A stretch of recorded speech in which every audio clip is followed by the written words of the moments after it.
Yeni bir videodan herkese merhaba. Bugün yine birlikte düşünmeye, birlikte sorgulamaya devam ediyoruz.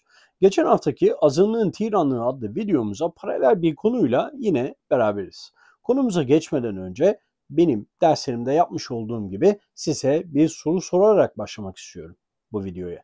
Gerçekten ülkeleri halklar mı yönetiyor yoksa görünmeyen bir azınlık mı? Bu videoda bu sorunun tam kalbine iniyoruz. Oligarşi nedir? Hangi sistemlerde karşımıza çıkar ve en önemlisi bugünkü Türkiye'de bunun izleri var mı? Hazırsanız size akademik temel vermek istiyorum çünkü birazdan terimler arasında kaybolabilirsiniz. Oligarşi kelimesi antik Yunanca'dan gelir. Oligos yani az ve arch yani iktidar, yönetim kelimelerinin birleşmesiyle az sayıda kişinin yönetimi olarak tercüme edilir. Antik Yunan filozofu Aristoteles, oligarşiyi bozulmuş bir yönetim biçimi olarak görür ve halkın çıkarları için değil, yöneten azınlığın çıkarları için çalışan bir sistemdir der. Genellikle bu azınlık zengin elitler, güçlü aileler, askeri bürokrasi ya da büyük şirketler olabilir. Buradaki kritik nokta şu: oligarşilerde iktidar çoğunluğun değil, ayrıcalıklı bir azınlığın elindedir. Yani halkın oyları ile iktidarı gelip oturanlar halkı unutup kendileri ve etrafındakilerin çıkarlarını gözetmektedirler. Peki neden elitlere ayrıcalık tanınır?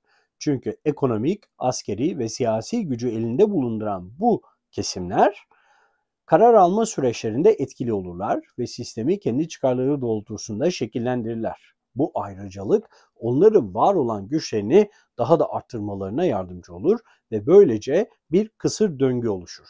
Ve insanlar bu iktidarın görmek istediği noktalara, getirilmek istediği noktalara kanalize olurlar. Oligarşi ile diğer sistemler arasında farklar vardır. Şimdi bazen kavramlar karışabiliyor. Oligarşi nedir? Plütokrasi nedir? Aristokrasi nedir gibi. Bunları kısaca değinmek istiyorum. Plütokrasi parası olanın yönettiği sistemdir. Yani ekonomik güç eşittir siyasi güç. Aristokrasi soyluların yönetimidir. Oligarşi ise bazen zenginler, bazen askeri elitler, bazen şirketler ama hep azınlık yönetimde olur. Bu ayrımlar önemli. Çünkü modern dünyada sistemler net değil. Karma yönetimler var ve terimlerin içi boşaltılmış. İşte burada işler biraz ilginçleşiyor. Şimdi gelelim en can alıcı soruya. Türkiye'de oligarşi var mı? Anayasada, Türkiye Cumhuriyeti Anayasası'nda Türkiye bir demokratik, laik, sosyal hukuk devleti olarak tanımlanmaktadır. Ama pratikte gerçekten böyle mi işliyor, ona bakacağız. Etrafınıza bir bakın ve şu soruları kendinize bir sorun. Hatta çevrenize de sorabilirsiniz. Aynı büyük sermaye grupları yıllardır büyük ihaleleri kazanıyor mu, kazanmıyor mu? Örneğin köprüler, otoyollar, havaalanları, tüneller sürekli belli şirketler tarafından mı yapılıyor yoksa bu eşit olarak dağılıyor mu? Bazı medya patronları aynı zamanda büyük enerji şirketlerine sahip mi? Medya, ekonomi ve siyaset arasında doğrudan bağlantılar var mı? Hatta eğitim arasında. Belli aileler siyasette, bürokraside ve ekonomide sürekli yer alıyorlar mı? Bu aileler nesiller boyunca kritik pozisyonları ellerinde tutuyor mu? Mesela bir belediye başkanının oğlu başka bir yerin belediye başkanı oluyor mu? Gibi. Bu bir halk egemenliği mi yoksa gizli bir oligarşinin gölgesinde işleyen bir sistem mi? Soruları biz sormalıyız ki cevapları da birlikte arayabilelim. Demokrasi ile oligarşi arasında ince bir çizgi var. Demokrasi sandıktan ibaret değildir. Gerçek demokrasi katılım, şeffaflık, hesap verilebilirlik ister.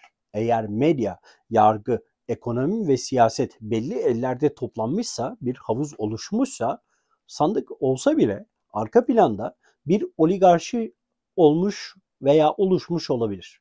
Yani bazen sistemler ismen demokratik olabilir ama özünde oligarşiktir. Sandık önümüze konulsa bile arka planda işleyen şey aslında demokrasiden çok uzak olan bir sistemdir. Biz buna seçilmiş oligarşi ya da maskeli demokrasi de diyebiliyoruz. Örneğin seçimlerin düzenli olarak yapıldığı bazı ülkelerde gerçekte kararlar birkaç güçlü ailenin veya ekonomik elitlerin kontrolünde olabilir. Böylece demokratik süreç işliyormuş gibi görünse de özünde güç sınırlı bir grubun elinde kalır. İşte bu ince çizgiye çok dikkat etmemiz gerekmektedir.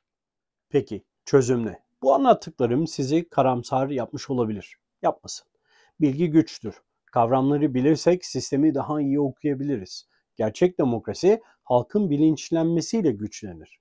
Sormaya, sorgulamaya, konuşmaya devam etmeliyiz. Devam edersek belki de bu görünmeyen iktidar zincirlerini birlikte kırabiliriz. Eğer bu video kafanızda bir ışık yaktıysa, düşünmeye sevk ettiyse ne mutlu bana. Düşünceleriniz, yorumlarınız benim için çok değerli. Aşağıya yorum bırakmayı unutmayın. Abone olmayı ve paylaşmayı da. Çünkü birlikte düşünmek yalnız düşünmekten daha güçlüdür. Bir sonraki videoda tekrar görüşmek üzere efendim. Hoşça kalın.